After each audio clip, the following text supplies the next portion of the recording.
Social media promised fame and fortune to anyone willing to go viral.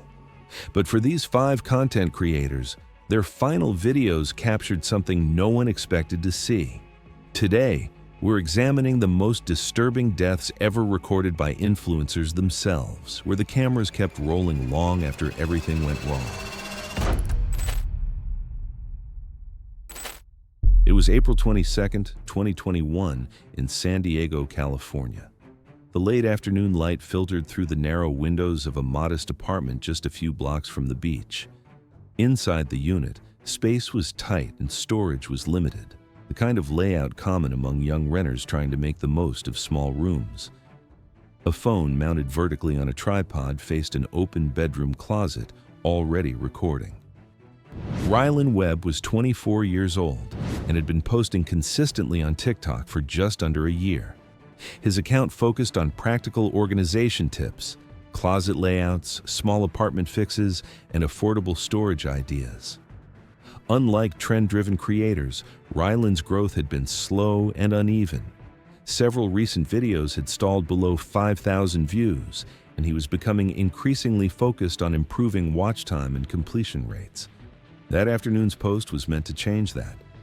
2 weeks earlier, a similar closet video had performed unusually well, drawing sustained engagement and requests for a more complete overhaul. Ryland believed a more ambitious version, one that maximized unused vertical space, could push his account into TikTok's recommended feed. The plan required reaching the highest shelf, something he normally avoided on camera. The stepladder came from the building's shared storage room. It was an old aluminum model left behind by a previous tenant, lightweight but visibly worn. One hinge felt loose when unfolded, but Ryland dismissed it as stable enough for a short task. He positioned the ladder inside the bedroom, less than 2 feet from a heavy wooden dresser he had bought second-hand years earlier. The dresser's top corner sat at head height when standing on the ladder's second step. With the camera rolling, Ryland climbed up while holding a stack of plastic storage bins. He leaned toward the back corner of the closet, explaining how most renters wasted the top shelf by leaving it empty. His focus stayed on framing and timing, keeping his movements slow enough for viewers to follow while staying centered in the vertical shot. As he shifted his weight to place the bins, the weakened hinge gave way. The ladder folded slightly inward and tilted backward. With both hands occupied, Ryland had no way to brace himself. He fell directly toward the dresser, the back of his head striking the sharp wooden corner with concentrated force. The impact knocked him unconscious instantly. He collapsed onto the floor, partially wedged between the dresser and the ladder. The phone continued recording, capturing the fall, the stillness afterward, and the hum of traffic outside the open window. The video ran uninterrupted for nearly 40 minutes before the phone's storage filled and recording stopped. Ryland was discovered later that evening when he failed to show up for his shift at the coffee shop where he worked part-time. After repeated calls went unanswered, a co-worker who lived in the same complex asked management to check on him. Emergency responders found Ryland unresponsive on the bedroom floor. He was transported to a nearby hospital where imaging revealed a severe skull fracture and extensive intracranial hemorrhaging. Despite emergency intervention, he never regained consciousness. He was pronounced dead early the following morning. A medical examiner determined the cause of death to be fatal blunt force head trauma resulting from a fall, with the dresser corner identified as the primary point of impact. Investigators noted no evidence of foul play. The incident was ruled an accidental death. Ryland's phone was returned to his family after the investigation. The recorded footage was never publicly released, but confirmation that the accident occurred while filming a TikTok video spread quickly online. The account was later removed at his family's request. In the weeks that followed, other creators referenced the case while discussing filming safety at home. The incident became a reminder of how easily routine content can turn dangerous when performance pressure outweighs basic precautions, especially when no one else is there to notice something has gone wrong. Ryland's simple home organization video had turned deadly in seconds, but across the country in Houston, Texas, a desperate content creator's fake robbery prank would soon trigger an even more shocking chain of events. It was August 22nd, 2022, in Houston, Texas. Evening traffic moved steadily through a suburban commercial strip where commuters stopped for fuel, groceries, and quick dinners before heading home. Inside a small convenience store near a busy intersection, fluorescent lights illuminated narrow aisles crowded with after-work customers. Tanner Vaughn was 28 years old and had been unemployed for most of the year. His savings were nearly gone, and his attempts to build a following on TikTok had produced little income. His account focused on so-called social experiment pranks, videos designed to provoke strong reactions rather than humor. Engagement was inconsistent, and recent posts struggled to break a few thousand views. Tanner believed escalation was necessary. More intensity meant more attention. In the weeks leading up to that evening, several prank videos involving staged emergencies had performed better than his usual content. Tanner became convinced that fear created honesty, and honesty created viral clips. He began planning a scenario that would force immediate reactions from strangers. The decision to simulate a robbery was deliberate. It was risky, but in his mind, risk separated viral creators from those who stayed invisible. Tanner purchased a realistic prop handgun online, spending money he could not afford. From more than a few feet away, the object was indistinguishable from a real firearm. He scouted multiple locations before choosing a busy convenience store that offered witnesses, security cameras, and limited exits. The goal was not chaos, but intensity captured on camera. On the evening of the August 22nd, Tanner entered the store wearing a hoodie and carrying concealed recording equipment.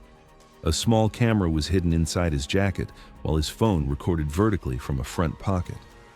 The store was moderately crowded, including families and a teenage cashier behind the counter. What Tanner did not know was that an off-duty police detective was inside the store, stopping briefly for coffee after a long shift. The detective had years of experience responding to armed robberies and violent incidents. When Tanner produced what appeared to be a firearm near the counter, the situation was immediately interpreted as an active threat. The detective intervened without hesitation, tackling Tanner from behind and driving him to the floor. Tanner landed face down, the apparent weapon sliding across the tile. The detective applied body weight to keep Tanner pinned, controlling his arms while scanning for additional threats. During the struggle, Tanner attempted to shift beneath the weight. His chest and abdomen were pressed firmly against the floor, limiting his ability to expand his lungs. His breathing became rapid and shallow as adrenaline surged. Within moments, his movements slowed. Store surveillance later showed Tanner's legs stop kicking, followed by his arms going limp. Witnesses assumed compliance. The detective maintained restraint until backup arrived, unaware that Tanner's oxygen levels were dropping rapidly due to chest compression and restricted airflow. By the time the restraint was eased, Tanner was unresponsive. Emergency services were called immediately. Paramedics arrived within minutes and found Tanner pulseless and not breathing. Resuscitation efforts began on scene and continued during transport to a nearby hospital. Despite prolonged attempts, spontaneous circulation was never restored. A medical examination later determined the cause of death to be positional asphyxia, leading to cardiac arrest. The report noted that prolonged chest compression while prone had prevented effective breathing, resulting in oxygen deprivation. Toxicology showed no drugs or alcohol. The prop firearm was recovered and documented. Investigators concluded the off-duty detective acted reasonably based on the information available at the time. The use of restraint was deemed appropriate for a perceived armed robbery. No charges were filed. Footage recovered from Tanner's hidden cameras was reviewed as evidence, but never released publicly. His TikTok account was later removed by family members. The case was referenced in internal restraint training, while creators cited it as a warning about filming staged emergencies alone. The case in Houston ended at the store. In Tampa, Florida, a different TikTok creator was recording from his kitchen, unaware of how close his body was to failing. It was November 3rd, 2020, in Tampa, Florida. Inside a small apartment kitchen, outdated appliances hummed beneath harsh fluorescent lighting that flattened shadows and amplified every sound. The room was narrow, with barely enough space to turn comfortably, yet it had become a familiar filming location. A phone sat mounted on a tripod near the counter, already recording. Xander Knox was 31 years old and ran a TikTok account centered on food-based content. Over the past year, his videos had shifted from casual reviews to increasingly intense eating segments, filmed alone during the hours when his wife, Sarah, worked late shifts as a dental hygienist. The account had a modest but steady audience, and Xander tracked engagement closely, adjusting his content whenever numbers dipped. What viewers didn't see were the health consequences building off-camera. Xander had been hospitalized more than once for severe gastrointestinal inflammation and dehydration. Each time, he explained his absence online as a short break. His physician warned him directly that repeated stress on his digestive system and cardiovascular response could become life-threatening. Xander acknowledged the risks, but believed stopping would end the only momentum his account had gained.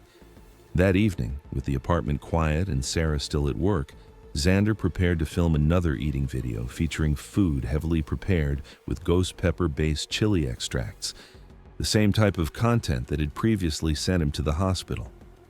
There was no live stream and no audience interaction, just a planned TikTok upload meant to maintain consistency. The setup was simple: one phone on a tripod, fixed lighting, and a clear view of the kitchen counter. He appeared calm on camera, speaking steadily as he began. Before we continue with this disturbing case, make sure you're subscribed and hit that notification bell. These stories get more intense, and you won't want to miss how these final challenges turn deadly. Within minutes, his body began reacting to the extreme spice. His breathing grew shallow, and sweat formed rapidly along his forehead and neck.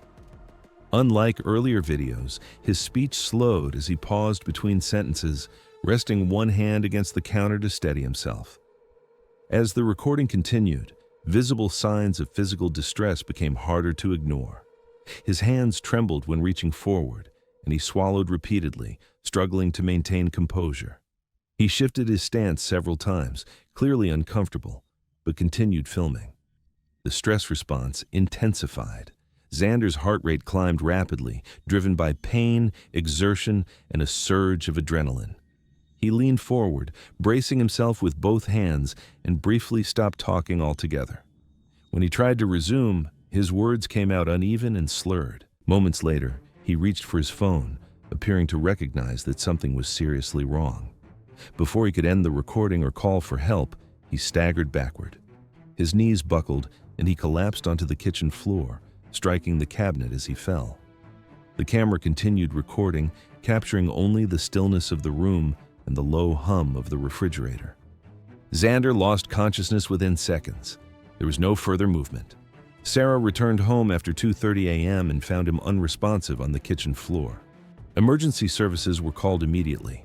Paramedics initiated resuscitation efforts on scene and continued during transport to the hospital, but Xander never regained a pulse.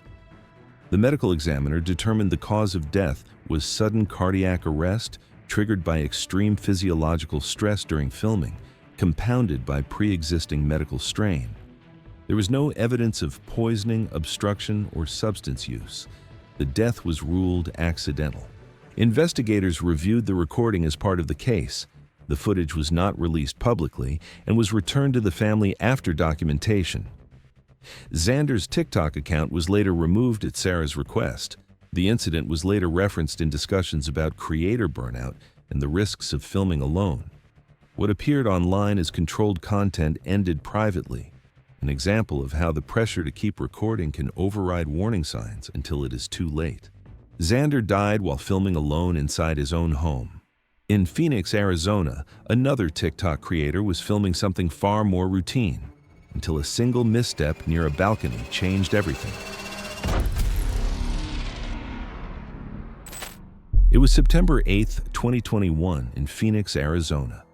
By mid-morning, the temperature was already climbing, and sunlight poured across the upper floors of a modern apartment complex near the city's downtown corridor. The building catered to young professionals with clean lines, glass railings, and narrow balconies designed more for aesthetics than function. Inside one of the units, a phone was mounted vertically on a small handheld stabilizer, its camera pointed outward toward the living room and balcony beyond. The apartment had been carefully staged, furniture pushed back, curtains pulled wide, every surface cleared for filming. Ivy Sterling was 22 years old and had recently left nursing school to focus full-time on TikTok. Her account centered on apartment living, decor, and lifestyle content, and over the previous year, it had grown steadily. Brands had begun reaching out, and Ivy monitored her analytics closely. Apartment tours were among her strongest performing uploads, particularly videos that emphasized views, natural light, and outdoor adjacent living spaces. This unit was her newest move and her most expensive. Ivy planned to film a full walkthrough that morning before the heat became unbearable. She was filming alone, as she usually did, narrating each section in short, energetic bursts designed for easy editing later. The balcony was the highlight. It was narrow, just wide enough for a small chair, and enclosed by a waist-high glass railing secured with metal clamps along the base. Ivy stepped outside as the camera continued rolling, describing the view and how the space appeared larger than its actual dimensions. While filming, Ivy shifted positions several times to keep herself centered in frame. She angled the camera outward toward the skyline, then back toward herself, stepping closer to the railing to avoid casting shadows from behind. The balcony floor was smooth concrete. Dust and fine grit from the desert air had settled along the edge near the railing, barely noticeable against the light surface. Ivy backed up half a step to widen the shot, her heel brushing the base of the glass panel. As she turned to speak directly to the camera, her weight shifted unevenly. One foot slid slightly on the dusty surface. Instinctively, she reached backward to steady herself, placing her hand against the top of the glass railing. The railing was not designed to support downward or outward body weight. The panel flexed under the sudden pressure. The metal clamp at the base shifted, just enough to compromise its hold. In a split second, Ivy lost balance. The railing gave way beneath her hand, and her upper body tipped backward over the edge. The phone dropped from her grip as she fell, striking the balcony floor before skidding toward the doorway. Ivy fell 4 stories, landing on the concrete walkway below. Residents nearby heard the impact and shouted for help. Several rushed outside while others called emergency services. The phone, still recording, captured only the empty balcony and the sound of distant voices before the clip ended. Emergency responders arrived within minutes. Ivy was found unresponsive and pronounced dead at the scene. The medical examiner later determined the cause of death was multiple blunt force injuries consistent with a fall from height. Death was ruled accidental. Building inspectors examined the balcony railing later that day. While no manufacturing defect was found, investigators noted that the railing system was not intended to bear body weight and that no warning signage addressed load limits. The surface dust was also cited as a contributing factor in the loss of footing. The recorded footage was reviewed as part of the investigation, but was never released publicly. Ivy's TikTok account was taken down by her family shortly afterward. In the weeks that followed, the incident circulated quietly within creator communities as a reminder of how quickly filming alone can turn dangerous, especially in spaces designed to look safe, but never meant to be leaned on. What began as a routine apartment tour ended in seconds, without an audience present to intervene. Ivy's death happened during a routine apartment shoot. But far from the city, another creator was filming in complete isolation, where a mistake would leave no room for rescue. It was June 14th, 2020, in the Nevada desert, roughly 40 miles outside Las Vegas. The landscape stretched flat and exposed, broken only by low scrub, scattered Joshua trees, and distant red rock formations. There was no shade, no nearby structures, and no reliable cell service. Even before noon, the temperature was climbing rapidly under a cloudless sky. Jet Ryder was 21 years old and worked part-time at a local gym while focusing most of his energy on TikTok. His content centered on endurance-style filming, heat exposure, physical discomfort, and isolation. Videos designed to stop viewers from scrolling within the first few seconds. The uploads were short, intense, and usually filmed outdoors. Growth had been inconsistent, but Jet believed escalation was necessary to break through. Maya Harris, 19, had been Jet's close friend since high school. She was studying nursing and occasionally appeared in his videos, often acting as the person behind the camera. Her presence gave the content an added sense of reassurance, even when the situations themselves carried risk. That morning, they drove into the desert to film a heat exposure segment. The plan was to document how quickly physical strain set in under extreme conditions. It wasn't a live stream and wasn't presented as a challenge, just a planned recording intended for later editing. They chose a remote location for visual impact and quiet, underestimating how little margin for error the terrain allowed. To reduce glare and wind, Jet positioned himself inside a shallow trench-like depression they had dug into the sand earlier to anchor the camera and frame the shot. The trench was only a few feet deep, cut into compacted desert soil, mixed with silt and clay from an old dry wash, giving it the appearance of stability, despite the underlying risk of collapse.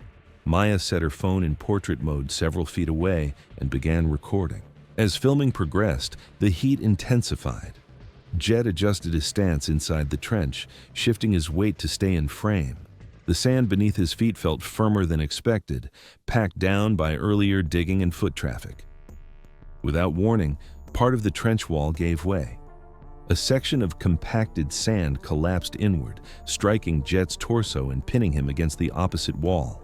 The sudden pressure forced his chest forward and down, trapping him in a crouched position. He attempted to push himself free, but the weight of the sand restricted his movement and prevented him from expanding his lungs fully. Maya immediately dropped the phone and rushed toward him. She tried pulling sand away by hand, but each movement caused more material to slide into the trench. The deeper she dug, the heavier and more compact the sand became. Jet's breathing grew shallow and labored as the pressure across his chest increased. Within minutes, his movements slowed. The heat, combined with restricted breathing and physical exertion, overwhelmed his ability to compensate. Maya continued digging, calling his name and trying to free his upper body, but she couldn't lift the packed sand alone. As Jet stopped responding, Maya ran toward higher ground to search for reception. When that failed, she followed the dirt road back toward the highway, eventually flagging down a passing vehicle. Emergency services were contacted just after midday. Rescue crews arrived with excavation equipment, but by the time they reached the site, Jet had already died. The medical examiner determined the cause of death was compression asphyxia, caused by external pressure on the chest that prevented effective breathing. Heat stress was listed as a contributing factor. The death was ruled accidental. The footage captured earlier that day was cataloged with the case and then returned to the family. It was never posted online. Within days, Jet's TikTok account went dark, leaving only archived clips saved by viewers. The site itself was left unchanged. Wind and shifting sand erased the trench within weeks, blending it back into the desert floor. For those who knew what happened there, the location stood as a reminder that isolation doesn't announce itself as danger until there is no time left to correct it. Thanks for watching. Want to see more? Click on your screen now.